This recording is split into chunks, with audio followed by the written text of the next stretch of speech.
कर रहे थे, लेकिन शुभमन गिल की बहुत तारीफ बनती है। What cracking century it was. इस पूरी सेंचुरी के अंदर एग्रेशन भी था, पेशेंस भी था, कामनेस भी थी, काउंटर अटैकिंग एबिलिटी भी थी, और एक माइंडसेट बहुत इंपॉर्टेंट होता है किसी भी बैटर का। जब वो इस तरह की सिचुएशन में, जब काउंटर अटैकिंग सिचुएशन में जब उससे टीम को डिमांड होती है और वो जब काउंटर अटैक करता है, तो टेम्परामेंट होता है ना, वो जो माइंडसेट होता है, वो बहुत इंपॉर्टेंट होता है कि लड़का किस तरह लीड करेगा चीजों। शुभमन गिल की इनिंग्स के बारे से जानना चाहेंगे। आपने शुरू में कहा कि एक ऐसा लेजेंड है जो अभी एक उस तरफ जाएगा रोल मॉडल बनने के लिए जो दुनिया देखेगी, और इसने प्रूव किया हर इनिंग्स में वो बेहतरीन से बेहतरीन होता चला जा रहा है। ये जो शुभमन गिल है ना, तो पहले तो ये इसमें वो लेजी एलिगेंस आप कह लें, या ये क्लासिकल बैटिंग करते हैं, और क्लासिकल बैटिंग में ये छक्का भी लगाते हैं, पक्की शॉट खेलते हैं, चौका भी मारते हैं, सिंगल्स भी, और टेम्परामेंटली स्ट्रांग है। सो जब इनको ओरिजिनल क्लासिकल इनिंग्स खेलनी है अलोंग द ग्राउंड, ये आपको करके देंगे, और मुश्किल पिच पे रन करने वाले हैं।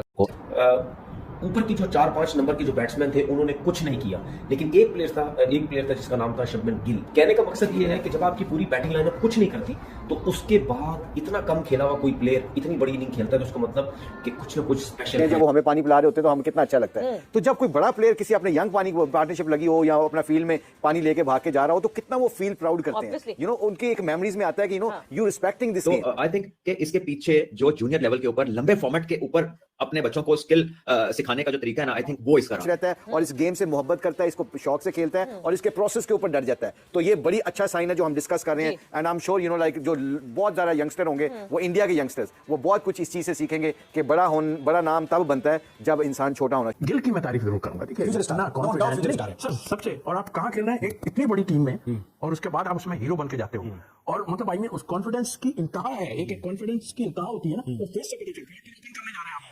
आई थिंक मेरा ख्याल है कि इसकी एक बड़ी क्लास है जो आगे जाके कईयों को रुला भी सकती है। तो बड़े रन्स करते हैं। I think that Shubman Gill. शुक्र है कि शायद जब पाकिस्तान का पहला जो मैच था इंडिया के खिलाफ, उसमें वो थोड़े डिफेंसिव रहे, वरना अदरवाइज जिस तरह से वो सेंचुरीज के ढेर लगाते चले जा रहे हैं। अब आप सोचो ना कि कितना बड़ा प्लेयर है शुभमन, के बहुत बड़े बड़े प्लेयर्स इनकी वजह से बाहर बैठे हुए। शुभमन गिल प्रिंस भाईजान 100 मारा आज उसने बांग्लादेश के खिलाफ, पिच के ऊपर 100 मारा, जहां कल आपका बाबर आजम घंटा कुछ नहीं कर पाया। शुभमन गिल की क्लासी बारी 121 रन की, जहां हमारे कप्तान साहब बाबर आजम साहब ने नेपाल की बारी को निकालो तो 56-58 रन उनके बनते हैं। बनता भी था, क्योंकि भारत ने इतना ज्यादा चेंजिंग कर दिया था। रोहित शर्मा ये मजाक में मैच खेल रहे, तो पाकिस्तानी मीडिया ये बात जानती हुई है, क्योंकि ये 5 खिलाड़ी चेंज करना ये कोई मतलब आम बात नहीं है, और भारत ने ये जानता था कि हमारे फाइनल पे इससे कोई असर पड़ने वाला नहीं है, और हमारा फाइनल श्रीलंका के साथ होने वाला ही है, तो इस गेम में हम कई चेंजिंग कर सकते हैं। लेकिन पाकिस्तान की जो मीडिया है वहाँ पे ये चीज ट्रेंड कर रही है। शुभमन गिल की शतक, जो शानदार शतक 121 रन की जो लाजवाब पारी है, जो कंसिस्टेंसी दिखाई है, सामने से सारे विकेट गिरते जा रहे थे, लेकिन शुभमन गिल अकेले खड़े थे और वो मैच खत्म कर देने वाले थे, लेकिन कुछ गलत शॉट सिलेक्शन की वजह से वो आउट हो गए। लेकिन अगर वो होते तो फिर मैच खत्म कर देते। और साथ ही साथ विराट कोहली जो कि मैदान पर पानी लेके आ रहे थे दौड़कर, उस चीज को देखकर सकलान मुश्ताक और शाहिद अफरीदी काफी ज्यादा प्रभावित हुए, और वो बोल रहे हैं कि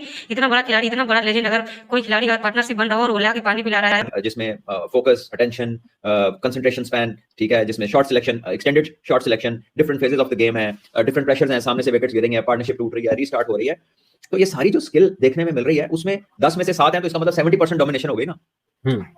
तो ये हम बैटिंग डोमिनेशन की बात कर रहे हैं। तो आई थिंक कि इसके पीछे जो जूनियर लेवल के ऊपर लंबे फॉर्मेट के ऊपर अपने बच्चों को स्किल सिखाने का जो तरीका है ना, आई थिंक वो इसका राज है। इसमें कोई रॉकेट साइंस नहीं है। और जब वो स्कूल क्रिकेट से 3 दिन का मैच खेल रहे हैं, तो डेफिनेटली उनका जो एम है वो लंबा वक्त गुजारना है विकेट के ऊपर। और जब आप लंबा वक्त गुजारते हैं और हरी में नहीं होते से, तो फिर आप शॉट सिलेक्शन आपकी बेहतर होती है, क्योंकि जब बैट बॉल आता है आप उस पर स्कोर करना चाहते हैं, अच्छा बॉल आता है आप रिस्पेक्ट करते हैं। सबसे इंपॉर्टेंट जो फैक्टर है regarding why India is dominating, एक यूनिक क्लब है स्पेशली 50 ओवर्स की क्रिकेट के अंदर, तो उसकी वजह ये है कि जब वो बच्चे बड़े हो रहे हैं, तो वो जिस तरह की क्रिकेट उन्हें मिल रही है, वो टेम्परामेंट बिल्डिंग कर रही है, वो उनकी कंसंट्रेशन का स्पैन बढ़ा रही है, वो उनकी अडेप्टेबिलिटी बढ़ा रही है, वो उनको उतनी देर खड़े रहने की स्ट्रेंथ उनकी बढ़ा रही है। ये कंसिस्टेंसी के साथ हो रहा है, ये कोई 1 ऑफ नहीं है, 2 ऑफ नहीं है, और लॉन्गर पीरियड ऑफ टाइम नहीं है, तो बैक टू बैक शुरू हो गया होना।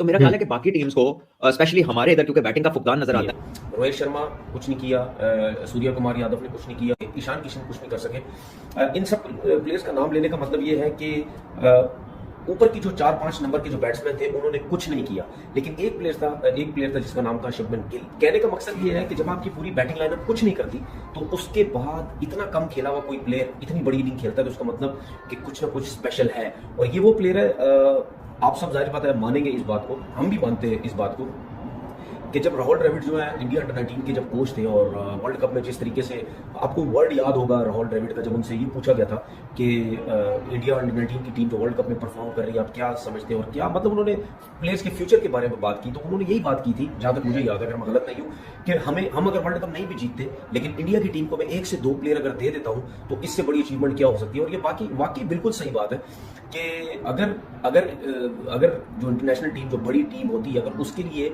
आप अंडर-19 से 1-2 प्लेयर्स भी निकाल लें, चाहे वो बॉलर हो चाहे वो बैट्समैन हो, तो उनके लिए इससे अच्छी बात क्या हो सकती है। कर लें या विराट कोहली की बात कर लें, you respect and game will respect you. Allah का निजाम है हमारा, तो बिलीव एज ए मुसलमान के, वो कहते हैं ना, as you sow shall you reap. जैसा करोगे वैसा भरोगे।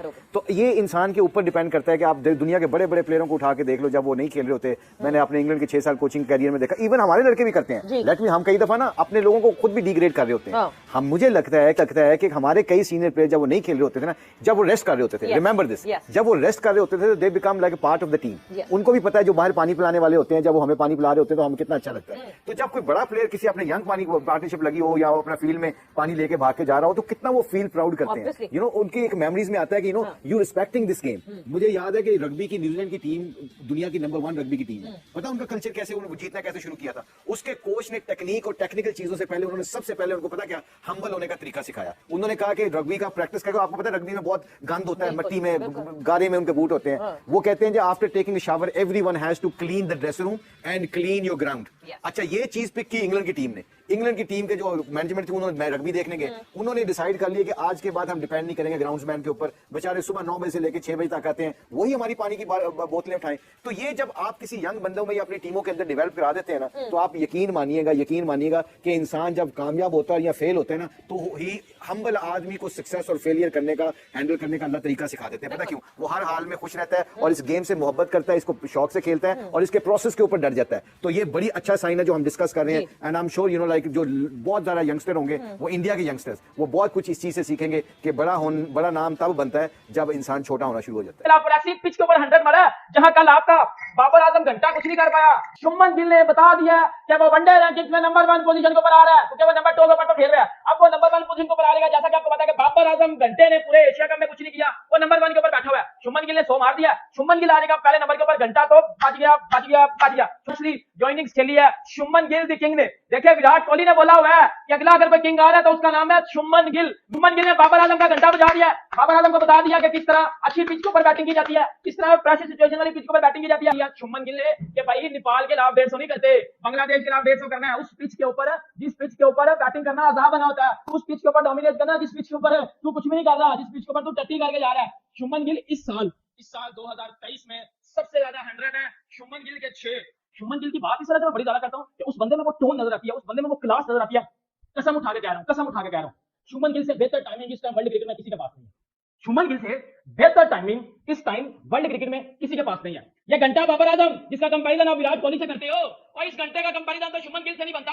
और इस घंटे से नंबर 1 पोजीशन ले रहा Shubman Gill. Last year T20 world cup में सूर्या कुमार यादव ने जो है घंटे से नंबर 1 पोजीशन ली थी। इस साल वर्ल्ड कप से पहले ही शुभमन गिल जो है वो घंटे बाबर आजम से नंबर 1 पोजीशन ले रहा है वनडे की। और अपने लिए नहीं खेलते हैं, टीम के लिए खेलते हैं। आज शुभमन गिल जिसका वनडे में स्ट्राइक रेट 100 से ज्यादा है, आज अगर स्लो स्ट्राइक रेट के साथ खेला ना तो वो विकेट रोक रहा था अपनी विकेट रोक रहा था कि किसी तरह मेरी विकेट रुके और मैं जब इंडिया को मैच जितवाऊं, मैं बताऊं इंडिया को कि भाईजान मेरे ऊपर आप ट्रस्ट कर सकते हो, मैं नेक्स्ट विराट कोहली बना हूं। भाईजान विराट कोहली बड़ी ज्यादा तारीफ करते हैं शुभमन गिल की। तो घंटे बकवास करे थे बैठ के कि जी शुभमन गिल तो जी अहमदाबाद का प्लेयर है, और आज अहमदाबाद नहीं था, आज कोलंबो था। ये जो पाकिस्तान में घंटे बकवास करते हैं ना कि अहमदाबाद का किंग, आपका अहमदाबाद का किंग आज कोलंबो में डोमिनेट करके गया। आपका घंटा बाबर आजम तो नेपाल के लाभ में आगे गया। वो नेपाल जो खुद बाबर आजम को बालें करवाई थी राम से कि बाबर आजम चल घेर ले। शुभमन गिल की क्लासी बारी 121 रन की, जहां हमारे कप्तान साहब बाबर आजम साहब ने नेपाल की बारी को निकालो तो 56-58 रन उनके बनते हैं। वहां अगेंस्ट बांग्लादेश की क्वालिटी साइड हम तो अपने घर में हमारे कप्तान साहब ये बारी ना खेल सके, बाहर जो शुभमन गिल ने क्लासी ने खेली। शुभमन गिल सर एक लोन वॉरियर के तौर पे नजर आया है, अकेला लड़ता हुआ आज शुभमन गिल नजर आया। और मैं तो समझता हूं कि दुनिया के नए नंबर 1 का आप इस्तेमाल कीजिए, क्योंकि बाबर आजम से नंबर 1